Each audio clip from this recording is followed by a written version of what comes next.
교회 여러분 안녕하세요. 2020년 9월 30일 수요일 매일 묵상입니다. 다 함께 새 찬송가 407장, 통일 찬송가 465장 1절을 찬양하겠습니다. 구주와 함께 나 죽었으니 구주와 함께 나 살았도다.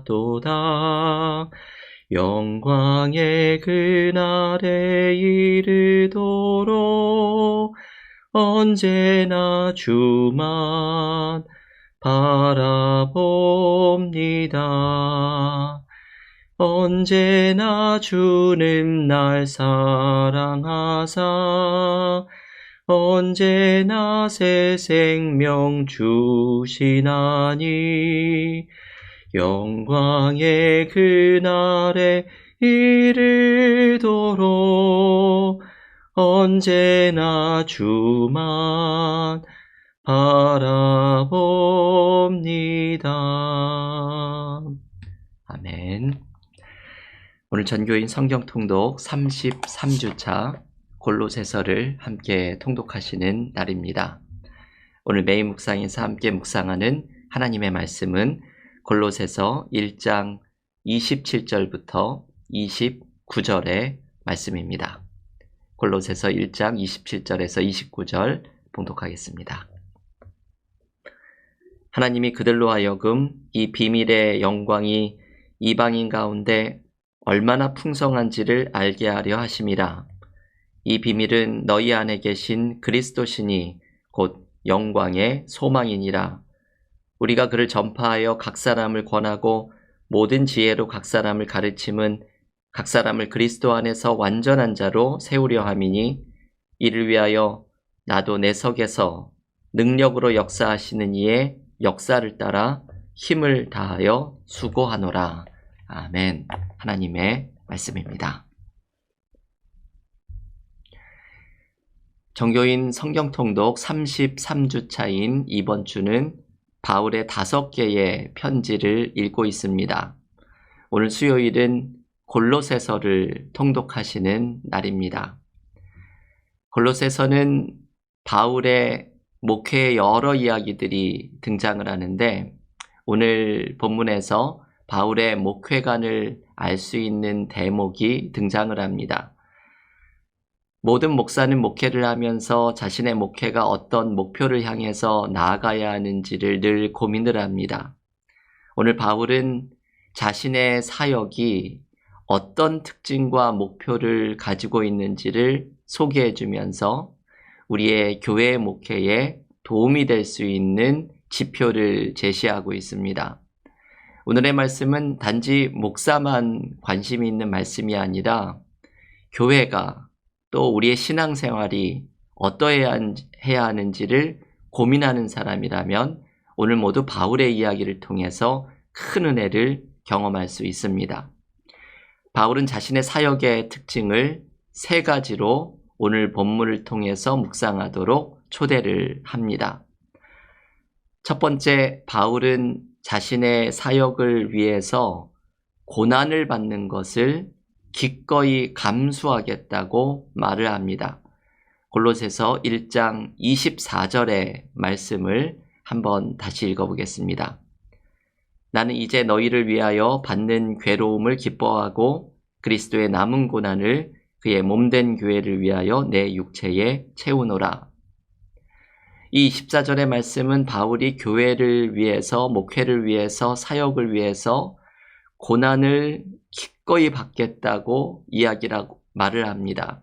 자신이 받는 고난을 주님의 남은 고난을 채우는 것으로 삼겠다는 말입니다. 우리는 신앙생활을 하면서 고난을 받는 것을 기뻐하지 않습니다. 이것을 기뻐할 사람은 없을 것입니다. 사역을 하면서, 목회를 하면서도 고난을 받는 것을 기뻐할 사람은 없을 것입니다.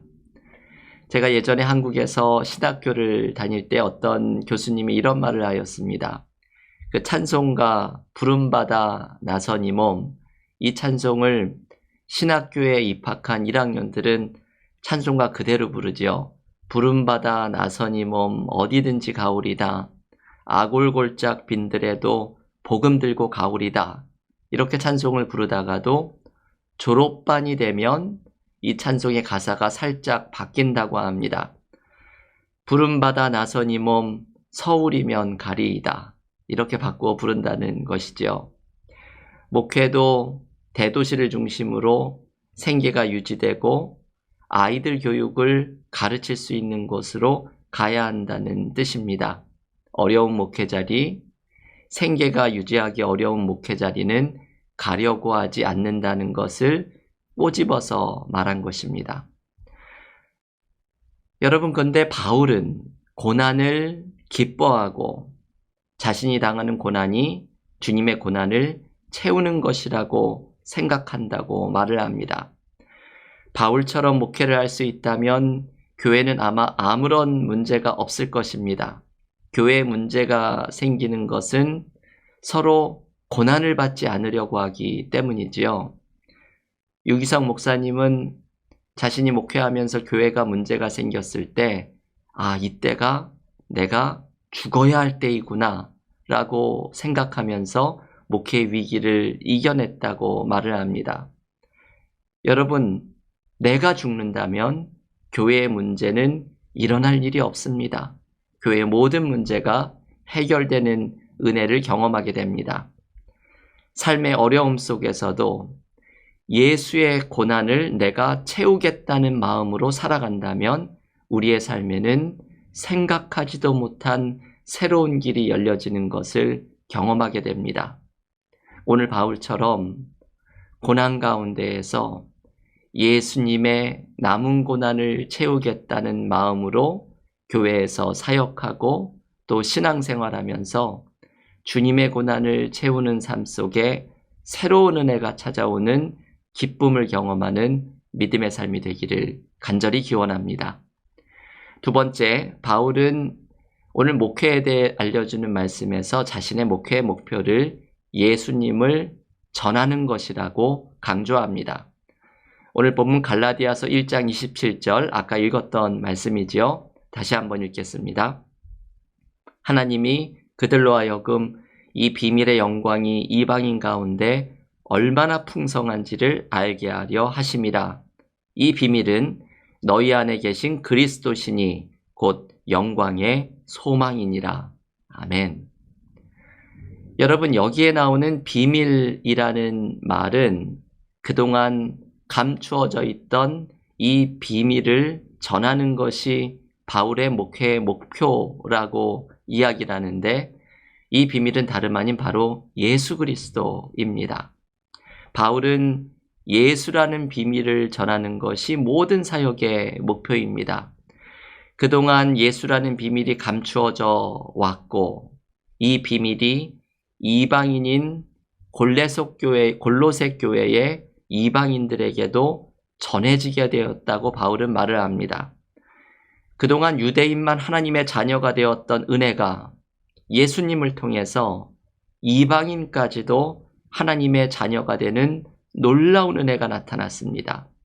이 숨겨져 있던 놀라운 은혜가 나타난 것, 이것이 바로 예수님이라는 비밀입니다. 교회의 가장 중요한 목표는 예수를 전하는 것이고, 신앙생활의 가장 중요한 목표는 예수라는 비밀을 아는 것입니다. 그런데 바울은 예수님을 아는 것으로만 그치지 않습니다. 모든 신앙인들이 예수를 통해 완전한 사람으로 성장하기를 원합니다. 28절의 말씀, 중요한 말씀이지요. 읽어보겠습니다. 우리가 그를 전파하여 각 사람을 권하고 모든 지혜로 각 사람을 가르침은 각 사람을 그리스도 안에서 완전한 자로 세우려 함이니. 여러분, 여기에 중요한 표현이 나오지요. 예수를 전하는 이유는 각 사람을 예수 안에서 완전한 자로 세우기 위함이라고 말을 합니다. 이 말은 성장을 의미합니다. 사람이 변화되는 것을 의미합니다. 우리는 예수님을 통해 내가 성장하고 변화되는 삶으로 나아가야 합니다. 그것이 예수 안에서 완전한 자로 세워지는 것입니다. 이것이 바울이 말하는 신앙생활의 목표이지요. 제가 이런 우스갯소리를 말씀드린 적이 있습니다. 교인들이 천국에 가서 예수님을 만나게 되면 예수님께 건네는 첫인사가 이런 것이라고 말을 합니다. 아, 예수님, 많이 말씀 들었습니다. 여러분, 이 우스갯소리이죠. 주님을 만나서 주님, 그동안 말씀 많이 들었습니다. 이 말은 우리가 예수님에 대해서 남에게 들은 말로만 알고 있다는 의미입니다. 주님에 대해서 말을 듣지, 내가 예수님을 만나고 내가 예수님의 말씀대로 살고자 하고 예수님 안에서 자라나려고는 하지 않는 우리들의 모습을 꼬집는 것입니다.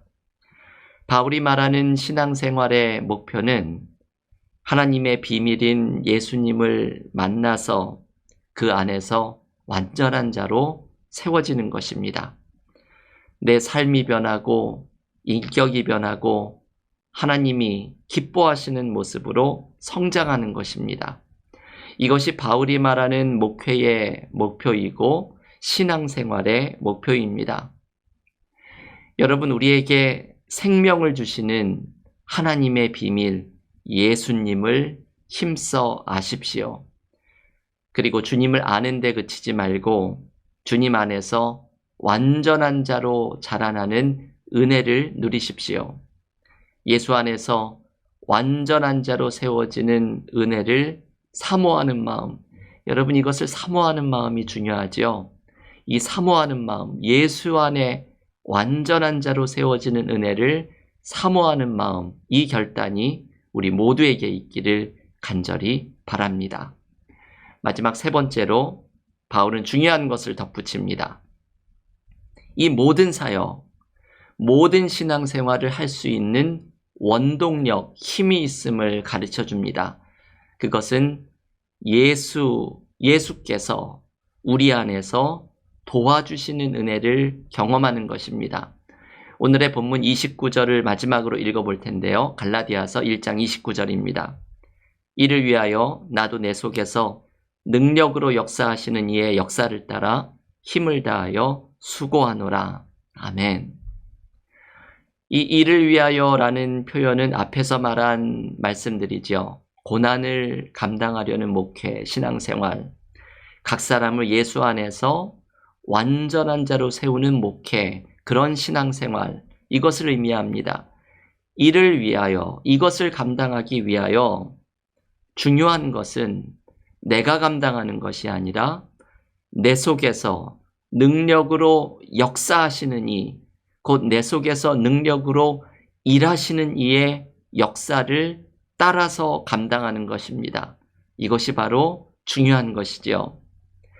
바울이 전해주는 중요한 메시지 중에 하나는 예수께서 내 안에 함께 하신다는 것입니다.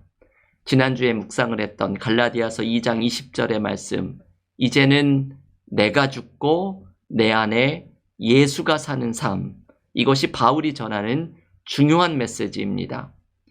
바울이 살아가는 모든 힘, 사역을 감당하는 모든 힘, 삶의 어려움을 이겨내는 모든 힘은 바로 내 안에 계신 예수께서 역사하시는 힘으로부터 나옵니다. 내가 감당하고자 하는 것이 아니라 내 안에서 일하시는 주님의 힘을 의지하는 것입니다. 여러분, 오늘 이 29절의 표현이 얼마나 은혜가 되는 말씀입니까? 내 속에서 능력으로 역사하시는 이의 일하심, 주님이 내 안에 함께 하시고 주님이 내 안에서 능력으로 역사하십니다. 우리는 이 주님의 능력을 의지하면서 살아가야 합니다. 오늘도 이 경건의 시간에 하나님 앞에 아뢰는 우리의 모든 문제, 기도의 제목 속에서 내 속에서 능력으로 역사하시는 이의 은혜를 의지하면서 나아갈 때 삶의 모든 문제를 감당하는 힘을 경험하게 될 줄을 믿습니다. 오늘의 말씀을 붙들고서 내 힘을 의지하지 않고 주님의 힘을 의지하면서 나아갈 때 삶의 모든 문제를 해결하는 은혜를 경험하는 믿음의 교우들이 모두 되시기를 간절히 기원합니다. 함께 기도드리고 골로새서의 통독과 개인 기도로 경건의 시간을 이어가겠습니다. 하나님, 오늘 바울이 전해주는 목회의 중요한 특징을 그리고 신앙생활의 모습을 함께 묵상하였습니다. 우리의 삶의 어려움과 고난 속에서도 우리는 이것을 얼른 벗어나고 싶어 하지만 바울이 말한 것처럼 그리스도의 남은 고난을 채우는 마음으로 이 고난을 감당하고 나아갈 때 고난 속에서 새로운 은혜가 찾아오는 것을 경험하게 하여 주시옵소서. 우리의 삶 속에서 하나님의 비밀인 예수님을 알게 하시고 예수님 안에서 완전한 자로 세워지고자 하는 결단이 있게 하여 주셔서 우리가 주님 안에서 믿음이 자라나고 성장하고 변화되는 은혜를 누리게 하여 주시옵소서.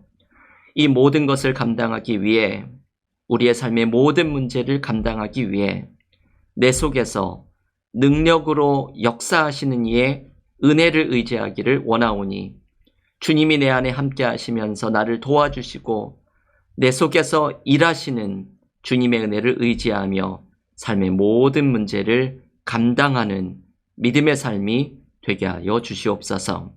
예수님의 이름으로 기도하옵나이다. 아멘.